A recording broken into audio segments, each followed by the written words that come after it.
Earlier, I spoke with U.S. Ambassador to NATO Julianne Smith. In an exclusive Canadian interview, she was in Brussels. Hi, Ambassador Smith. Good to meet you, and a pleasure to have you on our program. Thank you. Thanks for inviting me. Over the weekend, Russia targeted a strategic and significant military base in western Ukraine, kilometers really from the Polish border. Do you interpret that as a warning to NATO? Well, look, what we've been looking at over the last couple of weeks is a tremendous amount of Russian aggression in and around Ukraine. We have asked them to stop these attacks. We're seeing reports of indiscriminate attacks on civilians. And irrespective of the location, whether it's in Kyiv or it's, as you noted, in the western half of Ukraine, we want this violence to stop. The good news is that the alliance has come together. Many members of the alliance, including Canada, are providing lethal support and humanitarian assistance to Ukraine. We are also taking steps to reinforce NATO's eastern flank, and we're collectively applying pressure on Russia to try and get them to stop these horrific attacks. Respectfully, Ambassador, isn't though there a difference in the location? And I ask specifically about that military base because it is, of course, in the past being used to train Ukrainian fighters. NATO member states have used it to train Ukrainian fighters. It's also known to be, or not the military base itself, but that area very crucial to the delivery of lethal aid to the Ukrainian military right now. I spoke to former Deputy Secretary General of NATO, Rose Gottemoeller, yesterday, who did say it was a warning shot to NATO. Do you not interpret it that way? Well, look, as you noted, that particular attack on the military training facility about 15 kilometers from the Polish border was a just devastating attack, but because of the loss of life. But the assessment coming from the Pentagon is that this will not slow down or affect the delivery of assistance to Ukraine in any significant way. We're looking at this incident carefully because, as you may have understood in your own analysis of the actual attack, what happened was that Russia was able to instigate that attack from Russian bombers that were actually flying in Russian airspace, which then leads us to another question about what is the best way to try and get Russia to halt these attacks. Some have proposed a no-fly zone, but I think in this case, from this particular incident that you're talking about on this training facility, we can see that if by some chance NATO were to consider a no-fly zone, in this case, it would not have had an impact on the attack because it actually came from Russian airspace. How troubling is that? I think that's a very interesting point because I know you're familiar that the main ask, in addition to all the aid that has already been supplied from Ukraine, has been around the designation of a no-fly zone. NATO has, and all its member countries, has so far very much resisted that, saying it would be too escalatory. If the implication here is that it actually wouldn't have made a difference in an attack like this and potential future attacks, what does that mean for NATO's contribution or NATO's potential contribution? Well, what NATO's focused on, again, is trying to constantly in real time assess what the Ukrainian air defense needs are. We're all in regular contact with folks back in Kyiv.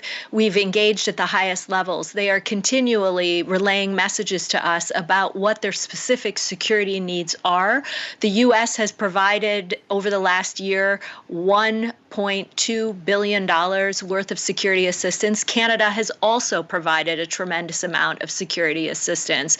But that is an evolving situation. We all are looking at what more we might be able to do, particularly in the area of air defense for Ukraine in this moment.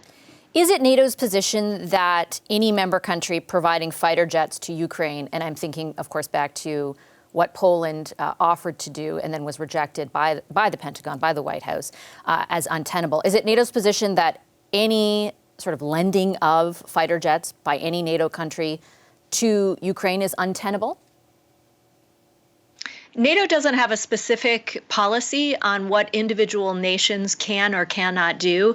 Each member of this alliance can choose any form of assistance that they want to provide to Ukraine. We're all trying to think of ways that in which we might support them, again, in the area of air defense in particular. In the case of the Soviet-era MiGs that you're mentioning, we got into a debate, and the U.S. did state, as you noted, that this particular situation was untenable. There are too many open-ended questions about the ways in which these planes would actually logistically move from Polish territory to Ukrainian territory. But there are also open-ended questions about pilots, Ukrainian pilots, fuel, missiles, and the like. So yes, the Pentagon, when asked, weighed in and said this is untenable. All that said, it is ultimately up to Warsaw. If Warsaw wanted to move these jets to Ukraine, that is a national sovereign decision that they can take. And NATO collectively has not weighed in this particular issue, although you have also heard the NATO Secretary General express some reservations about this. Yeah, and it's those reservations, I guess, that I'm invoking here, or that I'm asking you about here, because I have heard not only leaders of NATO countries, but the Secretary General himself talk about if that were to happen, or if that kind of engagement were to happen, it would be, as Putin has characterized it, direct engagement with Russia, and it would be too escalatory. What message does that send Putin? So our goal, our collective goal here at NATO, I think the one thing that we can agree on, well, we can agree on many things, but the one thing that we can state publicly and all in unity is that we want this conflict to end. We do not want to be in a position where any of us are taking any steps that could potentially expand this conflict beyond Ukraine and into NATO territory. So NATO is providing lethal support, as we already discussed, but it is also reinforcing its eastern flank while applying that pressure on Moscow.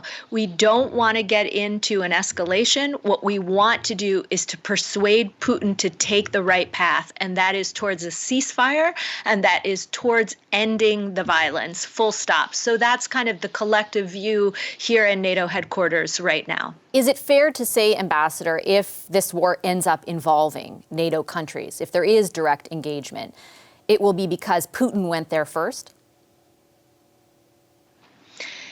I think it is safe to say that this alliance is prepared to protect every inch of NATO territory. You've heard President Biden say this, but also I can tell you in all of our conversations here at NATO headquarters, all of us are united in our determination to protect NATO territory. The line for us is Article 5. We're all committed to ensuring that that article of the Washington Treaty holds true, that an attack on one is an attack on all. I have no doubt in my mind that if this conflict expanded into NATO territory, that NATO would immediately come to the aid of those countries that were invoking Article 5. So on those grounds, we feel very certain, and our goal right now is to ensure that this conflict is not expanded into NATO territory. Okay, Ambassador, I'll leave it there. I appreciate your time and insights. Thank you. Thank you. Hi, I'm Vashi Capellos, host of Power in Politics. See more of our show by subscribing to the CBC News channel or click the link for another video.